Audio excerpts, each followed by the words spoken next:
I began the bird watching photographs at a time when I was taking a lot of kind of long walks or hikes in the woods. I really love being outside. I love being outdoors. And on these walks and hikes, I would always hear birds singing and chirping, and sometimes I would stop and I would try to find where the bird was. And most times I couldn't even find where the bird was, but sometimes I could see the bird, but it was always hidden in the leaves of the trees, or you could see maybe a foot, or just a very small part of it. And I thought, that's kind of interesting. Like, you know, you're taking a walk through the woods, you're hearing birds singing. It's this sort of very lovely experience.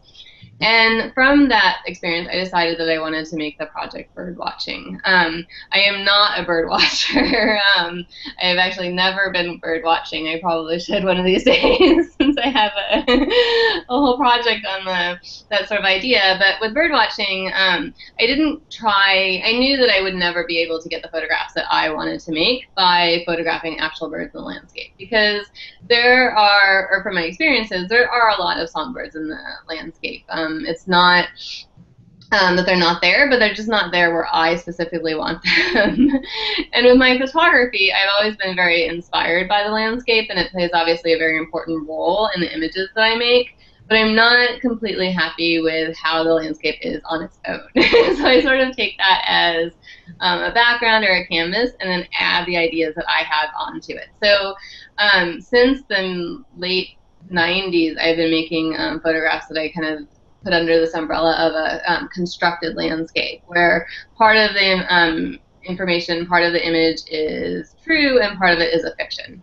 So with bird watching, I went to a craft store. There, at the time I was living in San Francisco, and there's a craft store called Fantastico, and they have basically every single fake everything that you could imagine, like fake birds, fake flowers, fake fruit, fake bread. And I got these birds, and they were very vividly colored. They weren't very elaborately made, but they were just a lot of them were very vivid colors. And I bought birds, and I put them in different landscapes that I knew that where they would really stand out. So I was kind of making an experience that I wasn't able to have myself in the landscape. I put the birds oftentimes in the middle of the frame, so that if you imagined as the viewer walking through this landscape, the trees would be decorated with songbirds. And that's really the way that I think of the birds, as these sort of decorations, these jewels that adorn the trees within the landscape. So I never tried to photograph actual birds.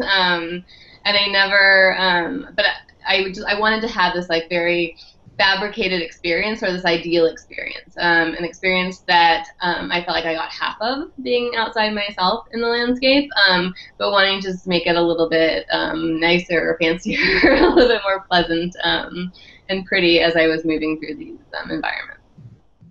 So while I said I'm not a birder and I haven't been bird watching, I do collect, here, let's see if I can get this, these birding guides, and I have quite a few of them in my studio that I have purchased, and some people have given me older ones, because I'm really interested in, the beautiful illustrations in these kind of field guides, and also the way that birds and minerals and, you know, everything from like weather even is categorized. And so I like this idea of this idea of collecting things from the landscape, from the environment, from nature, categorizing them in these very specific ways with a certain kind of language, and that part really interests me. So I've never, one time actually tried to look up a bird, and I went through like 4 guides, and I still couldn't figure out what it was. So I emailed a friend, and she told me like 2 seconds flat what the bird was. So I'm not very good at like accurately using them. But I do have them. I do like the way that you know, nature is like collected and organized and labeled in them. And I did use them when I was naming my my birds in my photographs. So sometimes the birds were like, it was a bird that was supposed to look like a cardinal. So I'm like, okay, that's a cardinal, even though it was a very peculiar looking cardinal. But other times there were these birds that had a very kind of specific shape, so I would look through my birding guides and I would find one that looked like a tanager. It had a tanager, but that one was, you know, my tanager was aqua, so I just named it aqua tanager. So, and a lot of the names of the birds, it's not totally made up. Probably half of the bird name is made up, and then half of it is something that I've actually taken quite a while looking through the guides to try to name in a somewhat accurate way, because along with the photographs, are these specimen labels. And the specimen label is also, like the photograph, this sort of mix of truth and fiction. So if I'm describing a blackbird, I give the actual length of a blackbird, even though it's not even a blackbird. In the photograph, it's like this piece of foam with feathers glued onto it.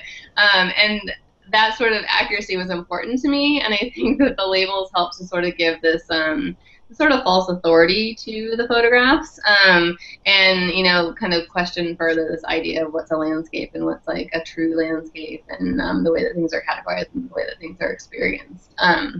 So I did use a lot of birding guides, and kind of take time to sort of accurately identify some aspects of the specimens that I used in photographs.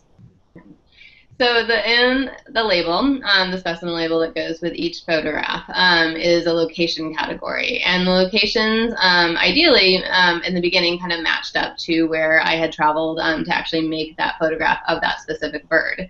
But the labels came about when I was making an artist book of the project, a personal nature kind of birder's journal, where I was recording my bird sightings around the country, and writing information about that.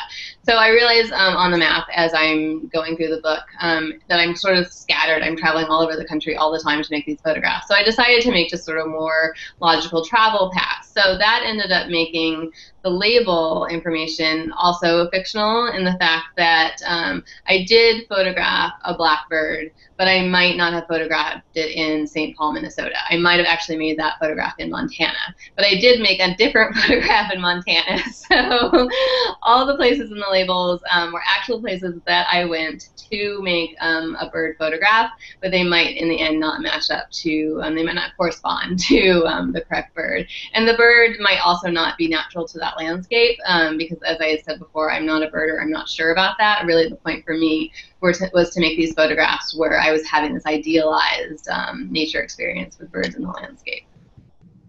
One question that people often have is if the birds are actually in the landscape, or if I added them in digitally. And I think that's a great question, because the experience of being in the landscape is very important to me, is very important to making the work. I like to be out there, hiking around the woods, looking through the trees, being out in nature. And so while, of course, the birds aren't real and I'm not having that sort of relationship with the birds, I am having a relationship with the landscape. I feel like I'm sort of collaborating with the landscape. And so it's very important. Like, this work would not make sense to me if I was sitting in my studio on the computer adding in birds digitally to the photographs, because it's having that experience that I'm trying to share with the viewer of being in this idealized scene that is important for me to have as well.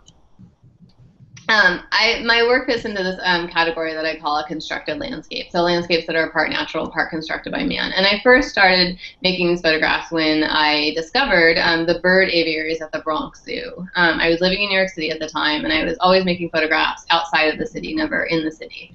But I found these aviaries, and instantly I was just amazed about how standing in the bird aviary with these very lush, exotic backgrounds, these beautiful birds, if I just ignored what was in my peripheral vision, I was transported from the Bronx to a rainforest in Costa Rica. And I thought that was just such an extraordinary thing.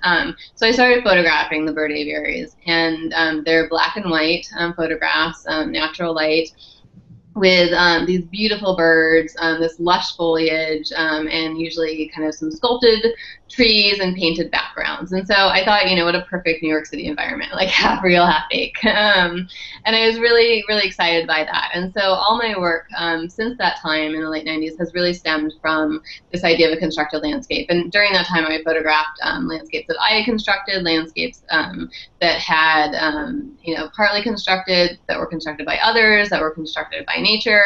And the bird watching series really kind of takes the Bronx Zoo work sort of 180, where it's this color work, very bright and cheerful, of these natural landscapes with fake birds, where I'm having a little bit more control than I did when I first discovered the aviaries of the Bronx Zoo. Like, I'm deciding what goes where, and the kind of environment that I'm creating.